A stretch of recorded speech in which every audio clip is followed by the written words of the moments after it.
এটা আমাদেরকে মাথা ঠান্ডা করে বুঝতে হবে এবং ওই মুহূর্তে মাথা ঠান্ডা করে সিচুয়েশনাল ম্যানেজমেন্ট আমাদেরকে ধৈর্য ধারণ করে ম্যানেজ করতে হবে। আসসালামু আলাইকুম ওয়া রাহমাতুল্লাহ। প্রিয় ভিউয়ার্স, আজকে আপনাদের সঙ্গে কথা বলবো কিছু situational management with senior, situational management with work. কিছু সিচুয়েশন হয়ে যায় উপস্থিত ক্ষেত্রে, প্রেজেন্টে কিছু সিচুয়েশন হয় যেটা ট্যাকেল দেয়া এবং ম্যানেজ করে কাজ করা এটা খুব অত্যন্ত গুরুত্বপূর্ণ। যেমন সিচুয়েশনাল ম্যানেজমেন্ট আমরা অনেক ক্ষেত্রেই করে থাকি, কিন্তু অনেক সময় ডিসিশন সিদ্ধান্ত সঠিক হয়, অনেক সময় ভুল হতে পারে।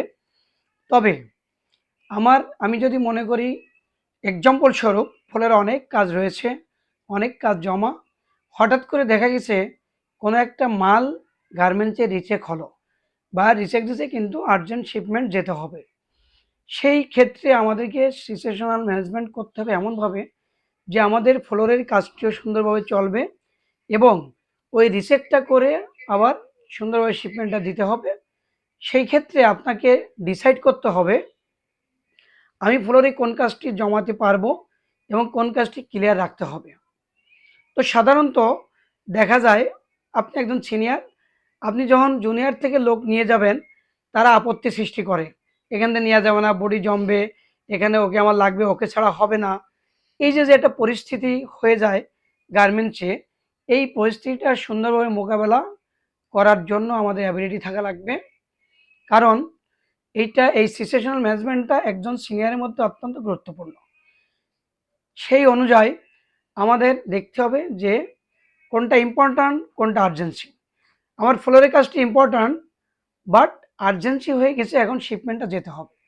কারণ গার্মেন্টসের মূল কথা হচ্ছে আমি যত কাজ করব না করব, রীতিমতো শিপমেন্টটা যেতে হবে। শিপমেন্ট যদি হোল্ড হয়ে যায় তাহলে আমার কাজের কোনো মূল্য নাই। সেই অনুযায়ী আমাদেরকে এই ম্যানেজমেন্টটা করতে হয়।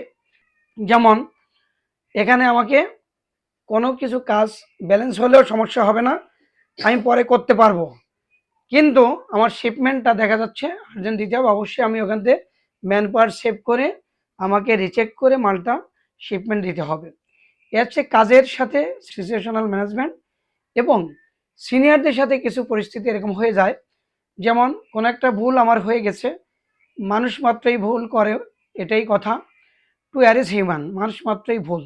আমি কাজ করলে আমার ভুল হবে, এটা স্বাভাবিক। এখন আমার কোনো একটা ভুল হয়ে গেছে, আমার এই ভুলের কারণে আমার সিনিয়র আরও সিনিয়রের কাছ থেকে অনেক কথা শুনেছে, বকাবকি, চিল্লাপাল্লা, শাউটিং, অনেক কিছু হয়েছে। সেই অনুযায়ী আমার সিনিয়রের মাথাটা গরম থাকাটা স্বাভাবিক। তো আমাকে অবশ্যই ঠান্ডা মাথায় হ্যান্ডেল করতে হবে। আমার সিনিয়র আমাকে শাউটিং করবে, চিল্লাবে, বাইর করে দেবে, এই রাগ মুহূর্তে অনেক কিছু করবে, আমাকে ওয়ার্নিং দিবে, আমাকে বাইর করে দিবে, অনেক রকম কথা বলবে। এটা শুধু রাগের কারণে এই ধরনের কথাবার্তা হয়, কিন্তু আসলে সিনিয়র কখনো চায় না যে বাইর করে দিবে। এটা আমাদেরকে মাথা ঠান্ডা করে বুঝতে হবে এবং ওই মুহূর্তে মাথা ঠান্ডা করে সিচুয়েশনাল ম্যানেজমেন্ট আমাদেরকে ধৈর্য ধারণ করে ম্যানেজ করতে হবে। অন্তত আমরা এই মুহূর্তে তর্ক করলে ওনার মনে আরও বেশি আঘাত লাগবে। কোনো সিনিয়রের সাথে তর্ক করে কোনো কিছু সাইন করা যায় না, বরং যদি আপনি নরম হন, এক কথাই বলেন যে সরি, ভুল হয়েছে, আর হবে না, ব্যাস শেষ, তাহলে এখানে কথা হবে শুধু একটি, সরি ভুল হয়েছে স্যার, আর হবে না।